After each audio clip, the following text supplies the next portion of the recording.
Salut à toi, je suis ravi de te retrouver pour cette nouvelle vidéo dans laquelle je vais t'expliquer comment grâce à iMovie tu vas pouvoir réaliser une intro pour tes vidéos, un peu dans le style de ce que tu vois au début des films Marvel.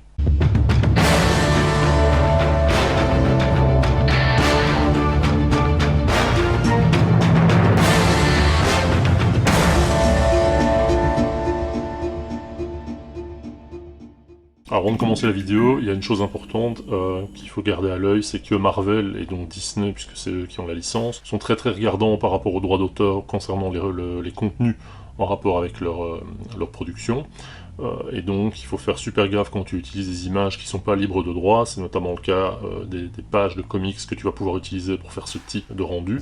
Je vais te donner une petite astuce pour flouter un peu l'image, et je pense que ça aide pas mal à ce que YouTube te colle pas un strike en pleine tronche parce que tu auras utilisé des images de chez Marvel. Deuxième chose, je t'invite à faire une toute première opération dans iMovie qui sera d'aller dans les paramètres, dans les préférences d'iMovie, et d'aller demander à iMovie d'utiliser pour les photos la fonctionnalité adaptée et une durée de photo de 0,1 seconde. Si tu fais pas ça, à la place de adapter par défaut, iMovie va te coller un Ken Burns, ce qui n'est pas du tout ce qu'on veut, et il va te proposer une durée d'affichage des photos de 4 secondes, ce qui est beaucoup trop long pour ce qu'on veut en faire. Donc tu prends les paramètres qui sont ici, tu les copies dans ton iMovie, et tu vas voir que ça va grandement te faciliter la tâche. Une fois que j'ai trouvé sur le net de manière illégale et néanmoins consciente des images de comics, je vais les utiliser dans mon montage, simplement en les sélectionnant et en venant les importer dans ma timeline. Alors tu vois que pour chacune, j'ai une durée d'affichage de 0,1 seconde grâce aux paramètres que j'ai utilisés. Donc ici ce que j'ai fait, c'est que je les ai insérés une première fois et puis j'ai fait un copier-coller pour arriver à une durée totale d'environ 10 secondes.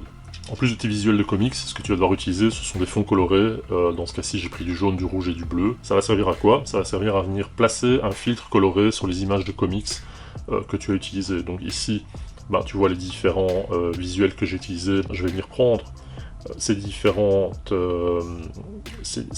couleurs et je vais venir les placer au-dessus. Alors ici, je vais les tirer un peu parce qu'il faut que ça couvre plusieurs visuels. Je vais prendre le rouge, je vais faire exactement pareil. Je vais mettre de nouveau du jaune. Là, c'est vraiment en fonction de ce que tu veux donner comme effet. Si tu veux vraiment faire du Marvel, regarde un peu la séquence de couleurs. Il y a plusieurs fois du rouge, du jaune et du rouge, et enfin il termine par le bleu. Voilà, je suis venu copier mes différents visuels sur mes différents plans. La chose que je vais faire ensuite, c'est que je vais modifier l'opacité pour que mes fameux filtres de couleurs ne recouvrent pas complètement les visuels qui sont en dessous. Et pour faire ça, je vais utiliser la fonction plan de coupe, et je vais venir sélectionner le petit onglet opacité et je vais venir le modifier jusqu'à ce que ça me semble correct. Là je l'ai mis environ, je dirais 75%, histoire que ça reste visible, puisque ce qui est en dessous reste visible, mais soit quand même influencé par la couleur qui se trouve au-dessus. Donc j'ai fait ça pour le rouge, j'ai fait pareil pour le jaune, de nouveau le rouge, le jaune, et enfin pour le bleu. Et ce que j'ai fait aussi, c'est qu'à la fin de ma séquence, j'ai fait la même chose avec un fond noir, et là tu peux simplement aller dans les fonctionnalités d'arrière-plan, venir sélectionner le fond noir et venir le placer à différents endroits. Ici, ce que j'ai fait, c'est que j'ai utilisé de nouveau la fonctionnalité plan de coupe et j'ai modifié l'opacité à environ 80%. Pour terminer ma dernière séquence, j'ai augmenté, je pense que je dois être à peu près à 90%. Et là, je suis en opacité totale, ça veut dire que je vais avoir une espèce d'effet de fondu vers le noir. Alors je pourrais très bien utiliser une transition, mais j'ai trouvé que en utilisant cette fonctionnalité-ci, c'était plus subtil. Donc ça, c'est la première étape. Tu vas lire ce que ça donne. Et là, tu vois qu'on a un effet de séquence d'images avec un filtre coloré. Ça, c'est la première étape. Et donc, ce que tu fais après avoir fait ceci, c'est que tu exportes ce fichier-là, et on va faire ce qu'on appelle un bounce. Un bounce, ça veut dire quoi? Ça veut dire que tu exportes un fichier, et tu le réimportes pour retravailler dessus. Voilà, donc j'ai exporté mon fichier, maintenant je vais le récupérer dans ma timeline. Voilà, je vais l'ajouter à ma timeline, et là tu n'as rien de plus que le fichier qu'on vient de créer avec les différents clignotements, les différentes séquences. Alors tu as déjà remarqué dans la générique Marvel, tu as une espèce d'effet de zoom, et bien tu vas simplement utiliser l'effet Ken Burns pour réaliser cet effet de zoom, et là on va faire un effet de dézoom, c'est-à-dire qu'on va partir plutôt du centre de l'image, qu'on va venir aligner au maximum sur le centre, et on va dézoomer dans l'image, et ça va donner un truc comme ceci.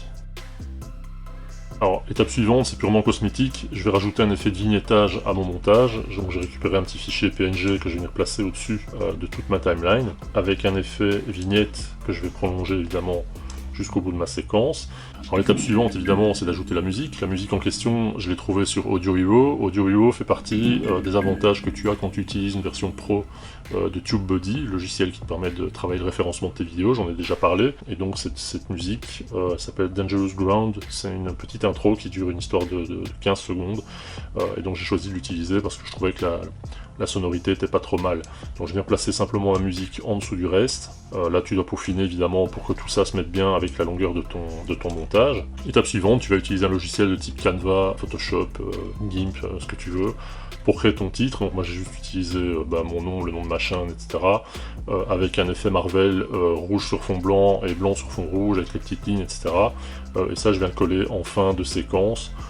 Et de nouveau sur cette séquence, je vais venir mettre un effet Ken Burns avec un zoom qui va vraiment partir de l'intérieur de l'image et qui va donner un effet de recul. Voilà, et j'ai coupé un petit morceau sur lequel il n'y a pas d'effet de zoom pour que cette partie-là reste à l'écran de manière fixe. Le vignettage, comme tu le vois ici, est appliqué aussi. J'ai prolongé le vignettage jusqu'à la fin de cette séquence. De nouveau, on va faire un bounce, ça veut dire que tout ce qu'on vient de faire, on va l'exporter et on va le récupérer dans une troisième séquence. Donc je retrouve la séquence que je viens de créer dans mes données de projet, je vais l'importer dans ma timeline. Donc tu vois ici qu'on a le fichier vidéo avec la musique, avec le titre qui s'affiche avec le dézoom.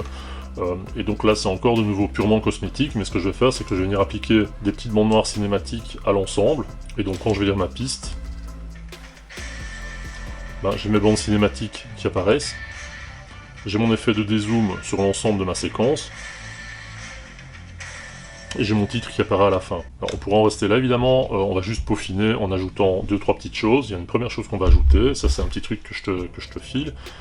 Si tu utilises les titres d'iMovie, tu as un titre dans le fond qui est mise au point sur le titre. Et la mise au point sur le titre, elle va faire quoi? Elle va te permettre de flouter ton image. Alors tu vas prendre ce titre, tu vas venir le placer sur ta timeline, tu vas modifier la durée jusqu'à la fin. Tu vois que là tu as le titre et le sous-titre qui apparaît. Tu vas simplement cliquer, tu vas faire un delete et tu vas valider.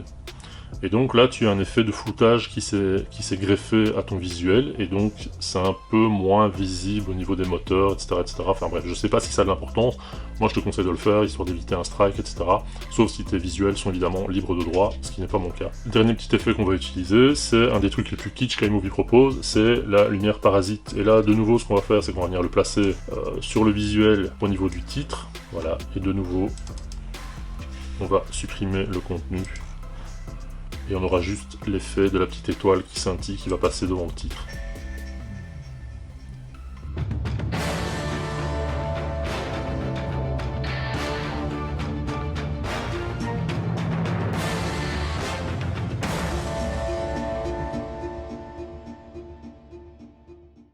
C'était le tuto d'aujourd'hui. J'espère que ça t'a plu, j'espère que ça t'a intéressé. Si t'es pas encore abonné, je t'invite à le faire. Si t'es déjà abonné et que t'as pas activé les notifications, je t'invite aussi à le faire. N'hésite pas à me dire ce que tu as pensé du tuto dans les commentaires. Un like, un commentaire, un partage, ça fait toujours plaisir. Et puis moi je te retrouve très bientôt pour une nouvelle vidéo.